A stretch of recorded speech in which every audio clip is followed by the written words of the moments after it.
Hello and welcome to Jessie Bear Book Club. Today we are reviewing Born in Polygamy, a true crime autobiography by Rebecca Kimbel. And this is going to be kind of a chatty review, like my Salem review and like my Rachel Jeffs review, because this book is so incredibly long. It is 705 pages and 101 chapters. So to write it all out would have taken way too long. But I did enjoy this book, but it is not for the faint of heart. It is definitely for someone who is extremely interested in polygamy. I wouldn't recommend it for, a casual reader. Definitely have to power through a few bits. So without further ado, let's begin. I already knew who Rebecca Kimbel was because I follow her YouTube channel, where she has conducted interviews with people advocating against polygamy. She herself escaped from polygamy in the 60s/70s, and I discovered she had written a book because I was listening to the What Love Is This podcast, which I listen to every so often when they have a guest on. And she read, I think it was 2 chapters she read on that podcast, and I immediately felt to myself, I have to read this book. Even though it is self-published and 20 quid on Amazon, I was like, you know what, I'm just going to do it. Bought it, and I was glad I did. But because this book is self-published, there's a few things, like it repeats itself a lot. It's good, but it's very repetitive, and she obviously didn't get permission to use people's real names. And because I have read her sister Irene Spencer's book, I knew who the real names of people were, so I kind of had to work it out in my head, which was annoying. I could do it, but it just made things a little bit more complicated. One thing I did really enjoy about this book is it is completely honest. In fact, it is painfully honest, and there is no rosy tint put on any of the actions of the men or women in polygamy in this book, which I really like, because when you read other books, they kind of gloss over facts, and there were some facts in this book that I did not know that had been glossed over in Irene Spencer's book, Shattered Dreams, and this really gave a good full history and a full telling of events. No rosy tint, no pushing it under the rug, we're going to forget about it. It brought it all out into the open, which I really liked, and I think we need more of that.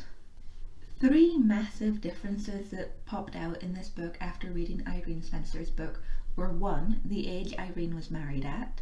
In her book, she says she was 16. In this book, she says that her sister Irene was 13 when she married Verlin LeBaron.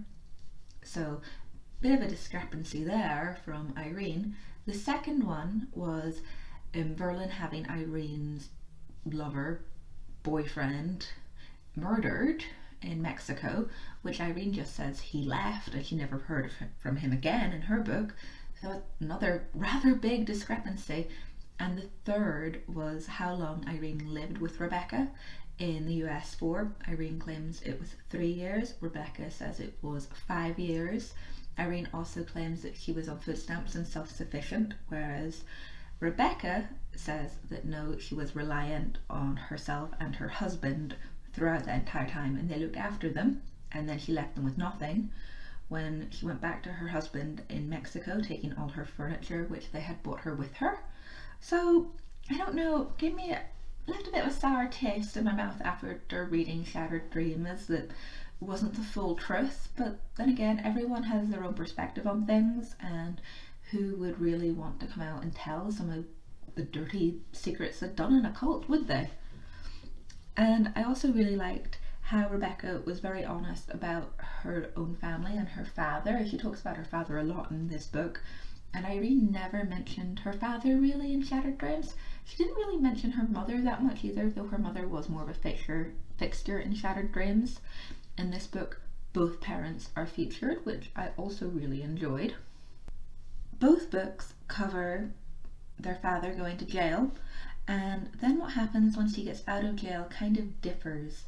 Irene was sent to live with her Aunt Rhea, but Rebecca stayed with her mother, and her mother was not in favour with her Uncle Rulon, who was the head of the AUB, so they had a much harder life than Irene did with her aunt, and I think that really opened Rebecca's eyes to polygamy and what polygamy really was, whereas Irene always kind of had this integrated love and belief because he was brought up in a rather warmer, more loving home than her sister was, which I thought was interesting and shows a lot about nature versus nurture.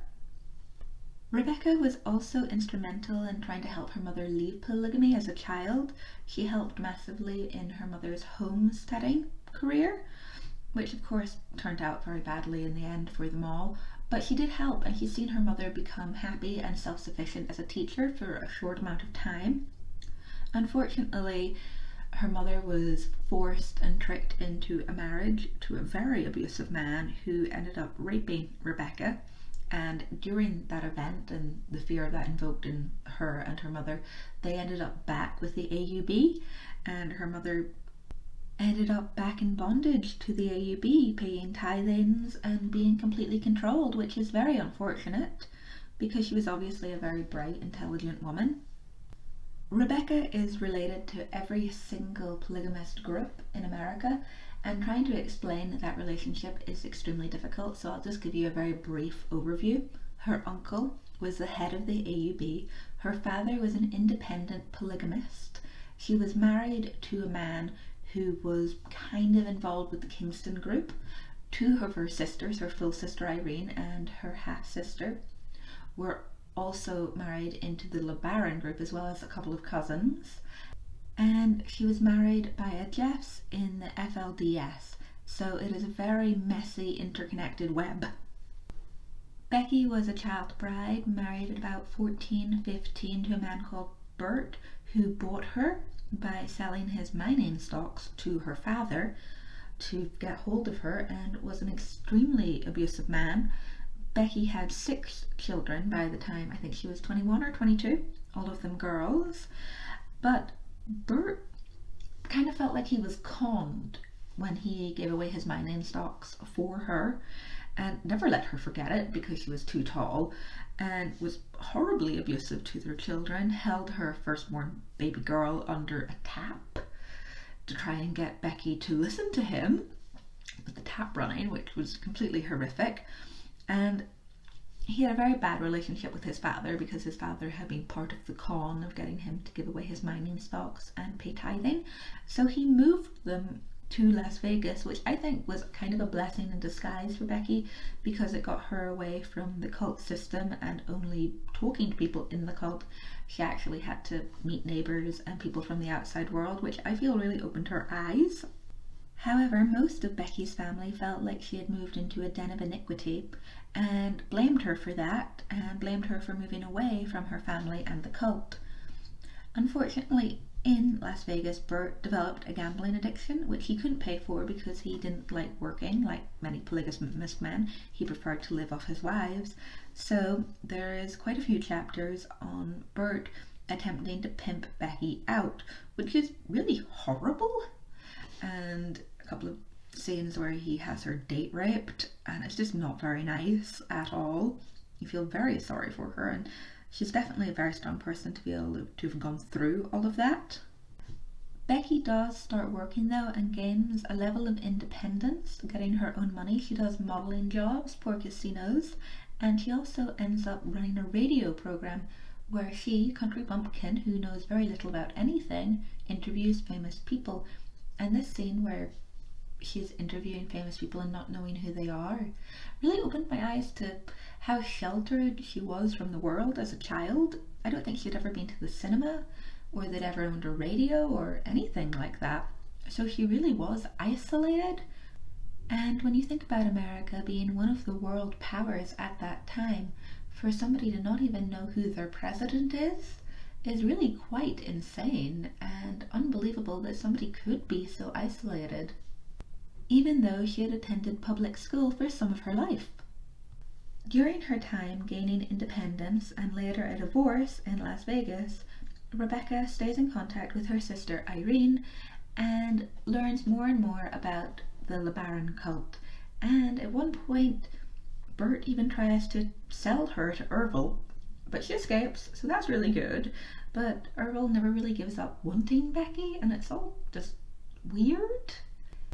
It actually ruins her life because at one point Orville attempts to kidnap her and she is so scared for her life that she ends up having to leave her children in the care of family and go away to work, becoming an erotic dancer, not a stripper, an erotic dancer, but it ends up putting her in some really horrible situations where she is raped again and arrested for prostitution, even though she wasn't a prostitute, and it's very messy. It had a very big impact on her life, but luckily after that event she comes back to Las Vegas and marries a man that she's been friends with for a while, and they settle down together and have quite a nice successful life. However, the LeBaron craziness continues to intrude because Orville starts killing people and they end up taking Irene and her children in. And I feel in this book Rebecca really had almost a score to settle with Irene. She puts a lot of stuff straight that Irene had glossed over or forgotten to say, or perhaps twisted a little to make herself look better. There is definitely a case of I'm going to tell the truth here, and she mentions Irene's book more than once, saying this is incorrect, this is the correct version of events. And you know, we've all got siblings, I get it. I get that she wanted to tell the truth, that she wanted to get her side of the story out there and make Irene's life more open, because she does kind of paint a bit of a rosy glow on things when it comes to her marriage to Verlin. And there's a scene where Verlin comes to collect Irene for the final time and they go out for dinner and they're eating a big platter of food, and Verlin eats some meat of a bone and throws it back on the plate, doesn't put it, you know, to the side. She thinks, yes, that's exactly the way Verlin is. He'll take and take and take and doesn't care about putting his mess back out on the plate for other people to deal with and put away. This book definitely highlights the way polygamist men behave and the way they feel it is appropriate to behave, and also what they're allowed to get away with. I thought it was really interesting in a few instances where you compared Verlin to Rebecca's husband and their behaviour and their level of care. It was also interesting to see the way Irene reacted to men who perhaps weren't dressed in suits or very well dressed. She assumed that anybody of substance had to dress a particular way because all the men within the cult she was born in and the cult she was married into, upstanding, always dressed well, and she couldn't seem to comprehend dressing in jeans but still having power. There is almost too much information in this book about Orville LeBaron and his murders, and it does get a little bit repetitive. This book is self-published, so I understand they probably didn't have an editor read over the script. I think some of it could have done with being taken out. This book could maybe be 200 pages shorter and still be a very good, interesting read. Another little nitpick I had with this book is Rebecca doesn't tell you her daughter's names as she has them. You kind of have to figure them out as the story goes along, which makes it quite complicated because there's nowhere online you can go for a reference point. So you end up just like piecing together who's who and having to go back to other chapters and check, instead of her being like, and then I had Jenna, and then I had this one, and then I had this one. It would make more sense, but she doesn't do it that way. It was her choice. She's the author. It just makes it a little bit more complicated for the reader. After Orville's death, the book goes on to focus on different things per chapter. So there's a chapter about the lost boys of polygamy. There's a chapter about Rebecca's dad dying and his final days and the other wives he took. There's a chapter on some AUB thievery scandals, which I won't go into. There is also a very disturbing chapter about the inbreeding within polygamy and the defects some of these children have, which are lifelong or unfortunately life-threatening, and a graveyard in Colorado City completely dedicated to dead babies, which give me the shivers, which was pretty horrific to read about, but I think it's something that not enough people know about, so I'm very glad that she did write about it. If anybody is interested, you can look up Fumarus disease online and find out more about it. I will also leave a link to Rebecca Kimbel's YouTube channel down below, where she does talk about fumarous disease in quite some detail. I also really enjoyed learning what happened to Irene after Verlon's death and how she ended up being converted to Christianity, and also how she, after Verlon's death, kind of accidentally married a paedophile, which I didn't know about and really gave me the shivers. I shouldn't have read that before bed. It made me feel sick. But she seems quite happy now, but Rebecca does point out some of Irene's tendencies towards cult-like behaviour, even into Christianity, believing everything that the minister said and just saying that his word was law, not being able to question, not knowing how to question, which I thought was interesting, and I think that's probably something a lot of people who leave cults come up against, perhaps falling into another religion or another group of people and believing wholeheartedly and giving your soul because that's the only thing you've ever known is to be committed 100%, and you don't know how to ask yourself these difficult questions. So that was really interesting as well. Overall, I enjoyed this book. I'm glad it gave a very stark black and white picture of polygamy, absolutely no rosy tint, because I think too many books do that, but it could have done with an edit and somebody reading over it and just a few tweaks here and there to make it a little bit more readable. I would give it 6 out of 10. I would not recommend it for someone with just a passing interest in polygamy. You kind of already need to know some of the background before reading this book. However, if you've read a few other books and you are interested, it is a very good read, but it is not a book to take away on holiday. I did that, and it's definitely not something you want to read beside the beach or the pool. Some of the subject matter is a little heavy, to say the least. I hope you enjoyed this review of Born in Polygamy, a true crime autobiography by Rebecca Kimbel. If you enjoyed this video, remember to like it and leave a comment with your thoughts on this book if you've read it or if you want to read it. And you can subscribe to my channel. I have some other videos reviewing polygamy autobiographies, and I'm planning to make more. You can also follow me on Instagram at Lady Jessica Riddell and Twitter under Jessie Bear Book Club. See you guys next time. Bye!